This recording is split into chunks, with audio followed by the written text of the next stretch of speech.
Salam uşaqlar, bugünkü mövzumuz söz və onun mənası. Sözlər. Ad, əlamət, hərəkət bildirən sözləri öyrənəcəyik. Gəlin, başlayaq. Ad bildirən sözlər. Sözlər səslərdən əmələ gəlir və müəyyən məna bildirir. Söz insanları, əşyaları, yerləri, onların əlamətlərini, hərəkətlərini bildirir. Deməli, sözlər müxtəlif olur. Onlar ad, əlamət, hərəkət bildirir. Hər bir əşyanın, canlı və cansız varlıqların öz adları vardır.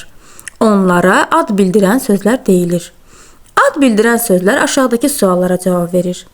Kim, nə, hara? Uşaqlar, ad bildirən sözlərin sualları kim, nə, hara? Uşaqlar, insan bildirən sözlər kim sualına cavab verir? Qız, kim? Oğlan, kim? Baba, kim? Peşə adları bildirən sözlər kim sualına cavab verir? Müəllim, kim? Polis, kim? Həkim, kim? Uşaqlar, yadımızda saxlayaq. İnsan bildirən sözlər kim sualına cavab verir? Peşə adları bildirən sözlər kim sualına cavab verir? Cansız əşyaların, bitki və heyvanların adlarını bildirən sözlər nə sualına cavab verir? Cansız əşyaların, bitki və heyvanların adlarını bildirən sözlər nə sualına cavab verir? Məsələn, çarpayı, nə? Ananas, nə? Cücə, nə? Yer və məkan bildirən sözlər hara sualına cavab verir? Təkrar edirik. Yer və məkan bildirən sözlər hara sualına cavab verir? Şəhər, hara? Kənd, hara? Bakı, hara? Davam edirik uşaqlar. Ad bildirən sözlərin böyük hərflə yazılması. Söz cümlənin əvvəlində işlənəndə mənasından asılı olmayaraq bilirik ki, hər zaman böyük hərflə yazılır. Söz cümlənin əvvəlində işlənəndə böyük hərflə yazılır. Məsələn, bağımızda çoxlu ağaclar var. Alma çox dadlı idi. Burada cümlə bu sözlə başladığı üçün böyük hərflərlə yazılır. Bağ və alma sözləri cümlənin əvvəlində işləndiyi üçün böyük hərflə yazılır. Bəzi sözlər vardır ki, onlar cümlənin həm əvvəlində, həm ortasında, həm də sonunda böyük hərflə yazılır. Belə sözlərə konkret varlıq adı bildirən sözlər deyilir. Uşaqlar, gəlin baxaq. Hər zaman böyük hərflə yazılan sözlər. İnsanın adı, soyadı. Məsələn, Əliyeva Arzu. Biz bilirik ki, şəxs adları hər zaman böyük hərflə yazılır. Heyvanlara verilən adlar, məsələn, toplan, xallı, heyvanlara verilən adlar da hər zaman böyük hərflə yazılır. Çay, dəniz, göl adları, məsələn, Göy, göl, Xəzər, bildiyimiz kimi çay, dəniz, göl adları hər zaman böyük hərflə yazılır.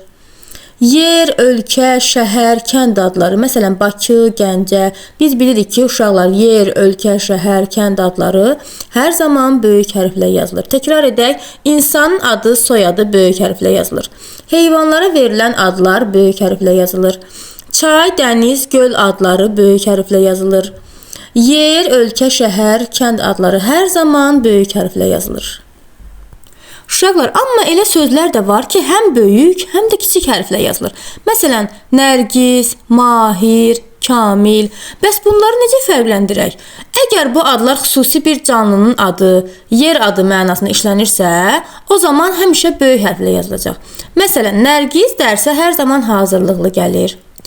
Bağımızdan ətirli Nərgiz dərdim. Birinci cümlədə göründüyü kimi Nərgiz sözü dərslərini hər zaman yaxşı oxuyan şagird mənasında verilib. Yəni burada insanın adı bildirən söz kimi işləndiyi üçün böyük hərflə yazılıb. İkinci cümlədə isə Nərgiz bitki mənasında işləndiyi üçün kiçik hərflə yazılıb.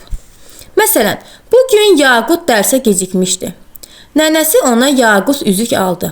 Birinci cümlədə insan adı bildirən söz kimi işləndiyi üçün böyük hərflə yazılıb. İkinci cümlədə isə əşya mənasında işləndiyi üçün kiçik hərflə yazılıb. Davam edirik uşaqlar. Lar, lər çoxluq bildirən hissəcik. Hər ikisi də şar olduğu halda, niyə birinci şəkildəkinə şar, ikinci şəkildəkinə isə şarlar deyirik? Şar, şarlar.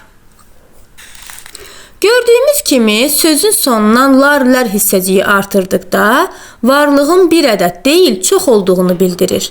Məsələn, qab bir ədəd, qablar çoxlu, quş bir ədəd, quşlar çoxlu, Lar-lər hissəciyi Lar-lər hissəciyi sözdən asılı olaraq müxtəlif cür tələffüz olunur. Sözün son hərfinə uyğun olaraq dar, rar, lar, nar kimi tələffüz olunur. Məsələn, narlar tələffüz edəndə narrar deyirik. Qazlar tələffüzdə qazdar deyirik. Odunlar, odunlar deyirik. Adamlar, adamlar olduğu kimi tələffüz olunur. Uşaqlar, gəlin əlamət bildirən sözlər ilə davam edək. Hər bir əşyanın rəngini, dadını, formasını, yumuşaq və ya bərk olmasını bildirən sözlər olur. Belə sözlər əlamət bildirən sözlər adlanır. Hər bir əşyanın rəngini, dadını, formasını, yumuşaq və ya bərk olmasını bildirən sözlər olur. Belə sözlər əlamət bildirən sözlər adlanır.